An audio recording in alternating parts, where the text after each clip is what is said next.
अभी हमने देखा कि उत्तर प्रदेश में एक कार्यक्रम होता है जिसमें कुछ प्रदर्शनकारी जैसा कि भीम आर्मी के कुछ लोग सड़कों पर बैठते हैं और ये मांग करते हैं कि जो भी रेप पीड़िता है उसके साथ उस पर खिलाफ जो भी संज्ञान में है, जिन व्यक्तियों ने भी ये दुष्कर्म किया है उनके प्रति कार्रवाई होना चाहिए। इस बात से मैं भी सहमत हूँ, कार्रवाई होना चाहिए।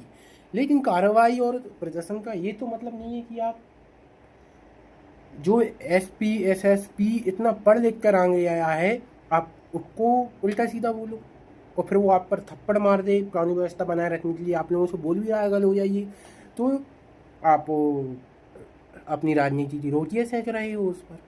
पहले आप लोग आते हो मगरमच्छ चाचुर होते हो, चिल्लाते हो, फिर आपके नेता लोग आते हैं और इस पर रोटियाँ सेंकते हैं, समर्थन करेगा ये असमर्थन करेगा। मुझे समझ नहीं आता है कि क्या नेता उस एसपी से ज़्यादा पढ़ा लिखा है। एसपी बनने के लिए एक बंदा लाखों दिन रात मेहनत करता है। उस बंदे से पूछिए, जब किसी को कोई पोस्ट चाहिए रहती है, किसी को एसपी एएसपी या यूपीएससी ऐसे पेपर क्लियर करने पड़ते हैं तो वो रात दिन एक करते हैं, पढ़ते हैं। क्या नेता इतना पढ़ा लिखा होता है? हमारे देश का सबसे बेकार सिस्टम।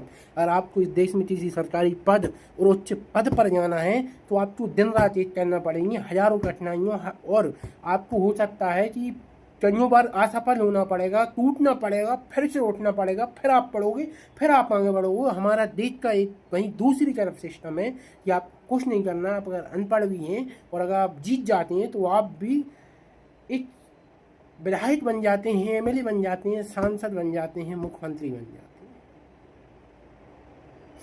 देश चलाने की योग्य हो जाते हैं आप। फिर अनपढ़ आदमी पढ़े लिखे लोगों के लिए चलाता है। ये हमारे देश की जैसी विडंबना है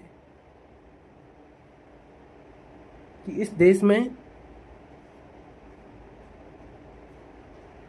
कोई दलित प्रेमी नेता है, कोई ब्राह्मण प्रेमी नेता है, कोई कुछ प्रेमी नेता है और वह सिर्फ अपनी राजनीति के ठेकेदार हैं।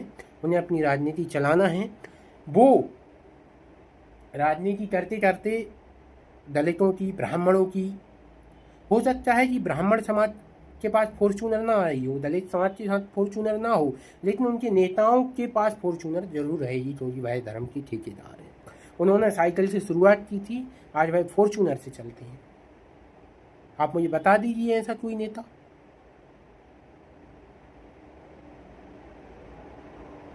और हम आर्थिक समानता, सामाजिक समानता की बात करते हैं तो उसमें क्या दलित, क्या ब्राह्मण, क्या जाटव, कोई सब समान है?